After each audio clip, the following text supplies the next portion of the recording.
Hello YouTube. Today we're going to be doing a AP Calculus review. Just one problem kind of want to go over. It's basic, really basic. Just graphs. You know, if you're given the graph of y equals f of x, or f prime of x, sorry, and you have this graph here, and it'll show you A, B, C, and D, and it'll show you the graph, and it'll ask how many maximums are on f of x.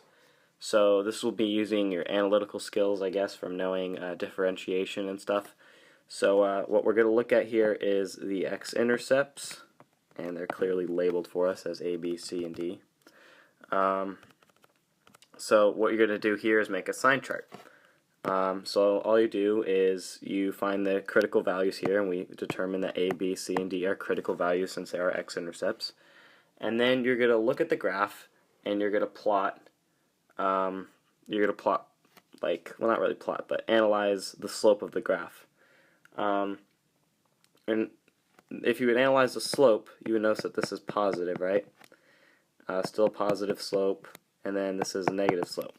Now, if you're doing that kind of analysis, you would be analyzing f double prime of x, and that's what students tend to make a mistake. They look at the slope of the curve rather than looking at what you're really looking at here is whether it's above or below the x-axis, so in the positive range or negative range. So notice here, all of this area is negative, and all of this area is positive. So before A, so just looking back at A, everything is below the x-axis, so that means it's negative. So negative. Now let's go back here. What about in between A and B? Look, it's above the x-axis, so that means this is a positive region.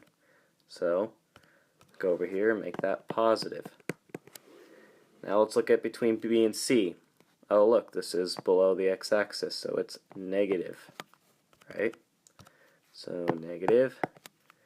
And here again, same thing, positive. It's above the x-axis, right? So positive, and last but not least, this is below the x-axis, so it's negative. Alright, so now let's draw what the f of x would look like. So if this is negative, that means the slope would be negative, right? So negative slope would look something like that. Then we got a positive slope, negative slope, positive slope, negative slope. Alright, so now let's find the maximums. Now keep in mind that this is a closed interval. So what do you do when you check for extremely? You look at critical points,